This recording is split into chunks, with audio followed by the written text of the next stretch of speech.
ટોળાનો ભાગ બની જવું અને કોઈને નુકસાન કરવું એ કોઈ સુરવીરતા નથી હોતી, એ તો કાયરતા હોય છે, પલાયનવાદ હોય છે. નવી પેઢી માટે મારો એક આ સંદેશો પણ બધાની વચ્ચે હતો અને આ પેઢી તમને હું જે મારો આ સંદેશો છે આવનારા સમયમાં તમને કેટલાકને મહિને ખબર પડે, કેટલાકને 2 મહિને પડે, કેટલાકને 4 મહિને પડે, કેટલાકને 12 મહિને પડે છે. જેટલાને વહેલી ખબર પડે એટલું સારું. નમસ્કાર, રામ રામ, દરેકને જય માતાજી.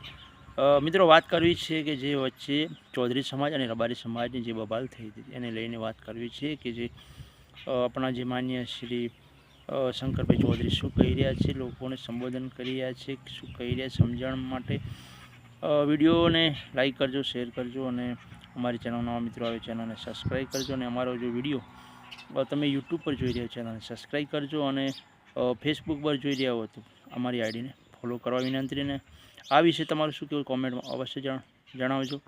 હું તો વિડીયો બતાવું, વિડીયો પૂરેપૂરો જોજો મિત્રો. ટોળાનો ભાગ બનીને સમજણ ન હોય, ખબર ના હોય, કોના માટે કરો છો, શું કરો છો, કોણે પ્લાનિંગ કર્યું, શું કર્યું, કંઈ ખબર ના હોય તો પણ એનો ભાગ બની જવું, એને મૂર્ખતા સિવાય હું કંઈ સમજતો નથી. એને માત્ર ને માત્ર મૂર્ખતા કહું છું. બાકી સુરવીરતા સિંહ જેવી હોય કે નિર્ણય કરે, એની મક્કમતા હોય અને ઘણી વખત એને સંઘર્ષ કર્યા સિવાય જ એને પરિણામ લાવી શકે. સુરવીરતા એ કહેવાય. સુરવીરતા ટોળાનો ભાગ બની જવું અને કોઈને નુકસાન કરવું એ કોઈ સુરવીરતા નથી હોતી, એ તો કાયરતા હોય છે, પલાયનવાદ હોય છે.